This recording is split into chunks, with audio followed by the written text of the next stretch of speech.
Family, welcome back to our YouTube channel. আর এখন blog শুরু করার সঙ্গে সঙ্গে গুড মর্নিং বলবো না, কারণ এখন বাজে বেলা 1টা।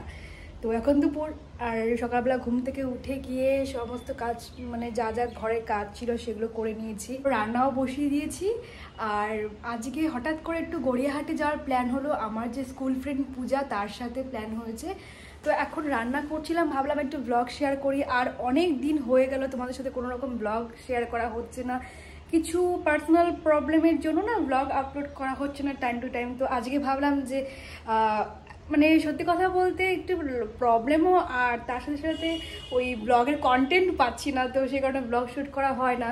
তো ভাবছি যে আজকে একটু ব্লগ শ্যুট করি, যেহেতু গড়িয়াহাট যাচ্ছি তোমাদের সাথে শেয়ার করব। আর এখন রান্না বসিয়ে দিয়েছি, তোমাদেরকে দেখাচ্ছি কি রান্না করছি। আজকে রান্না করছি আলু ফুলকপি দিয়ে মাছের ঝোল। এদিকে বুবু রান্না হয়ে গেছে, মাছ রান্না হচ্ছে, আর সমস্তটা রেডি হয়ে গেছে। ফটাফট রান্নাবান্না করে ঘর মুছে তারপর স্নান টান করে ওই বিকেল সন্ধ্যেবেলার দিকে একটু যাব গড়িয়াহাটে, শাড়ি দেখবো একটু। আর কিছুদিন পর তোমাদেরকে জানাবো যে কেন এই কয়েকদিন ব্লগ আপলোড করতে পারিনি, কি প্রবলেম হচ্ছে না হচ্ছে সবটাই তোমাদের সাথে শেয়ার করব। তো এখন আপাতত রান্নাটা করি, তারপর কথা হচ্ছে। মাছ ভাজা হয়ে গেছে, ফুলকপি ভাজা হয়ে গেছে, এখানে আলু ভাজা হচ্ছে, ভাত হয়ে গেছে, এদিকে বুবুরও মাছ দিয়ে ভাত রেডি, আর এইদিকে বাসন সব মাজা হয়ে গেছে।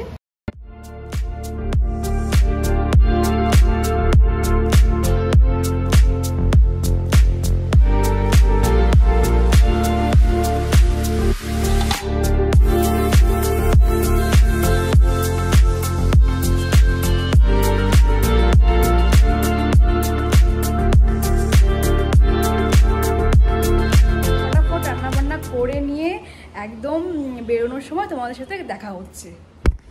এই যে ল্যাদ খেয়ে হয়ে গেছি রেডি, আর চুলটাকে এরকম জাস্ট মানে ফোল্ড করে বেঁধে নিয়েছি, চুল ছেড়ে যাওয়ার মতো অবস্থা নেই। এখন যাচ্ছি, পূজাও বেরিয়ে গেছে। আর আজকে গড়িয়াহাটে গিয়ে কী কী শপিং করব না করব বা কি কি দেখবো সবটাই তোমাদের সাথে শেয়ার করব। আপাতত চলো আগে যাই।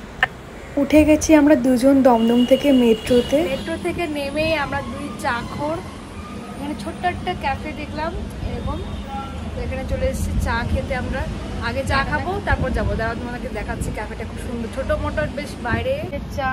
আর এই যে আমাদের পূজা, অনেকদিন সবাই কেমন আছো, অনেকদিন পর পূজার দেখা।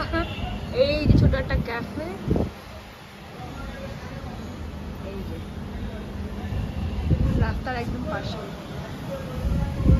চা খাবো, তারপর আমরা যাবো কোথায়, গড়িয়াহাটে শপিং করতে। বাবারটা ধরা যাচ্ছে না গরম, চা খেয়ে তারপর এখান থেকে বেরোবো। ওই ক্যাফেটা থেকে বেরিয়ে সোজা আমরা চলে এসেছি গড়িয়াহাটে। আর কতটা কি ক্যাপচার করতে পারবো জানি না, প্রচণ্ড গরমে মাথা কাজ করছে না। আর পূজা দেখো এখানে কুর্তিগুলো দেখছে, এই কুর্তিগুলো ওই 300 মতো আছে দাম। আমার বেশ কাপড়গুলো ভালো লাগেনি বলে আমি নিইনি। এরপরে তোমাদেরকে সোজা দেখাবো শাড়ির কিছু কালেকশন। এই কুর্তিগুলো আগে দেখে নাও, তারপর তোমাদের শাড়ির কালেকশন দেখাচ্ছি। কত আছে প্রায়? বেশি না। চলে এসছে শাড়ির দোকানে, পূজার কয়েকটা শাড়ি নেওয়ার ছিল। এই পার্পেল কালারটা যে দেখছো, এই শাড়িটা পূজা নিয়েছে, আর আরও দুটো শাড়ি নিয়েছে, ওগুলো আমি ক্যাপচার করতে পারিনি। লাল কালারটা নিস। এরপর আমিও একটা শাড়ি নিয়েছি, যেটারও ব্লগ করা হয়নি, বাড়ি থেকেই তোমাদের সাথে শেয়ার করছি। আমি এই ইন্ডিগো প্রিন্টের শাড়িটা কিনেছিলাম, এই শাড়িটা। আর এই যে বুবু দিকে রাগ দেখাচ্ছে, কিরে বুবু টাকা দিকে।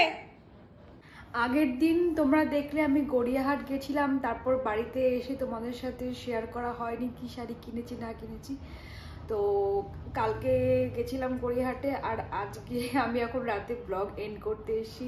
আর তোমাদের তো একটা কথা শেয়ার করা হয়নি, আমার পাপা মা আসছে, মানে আজকে ট্রেনে আছে, কালকে আসবে। আর আজকের মতো ব্লগটা এখানে এন্ড করছি। আর কোনো একদিন আমি যেই শাড়িটা নিয়েছি সেটা তোমাদেরকে পরে দেখাবো কিরকম কি হয়েছে শাড়িটা।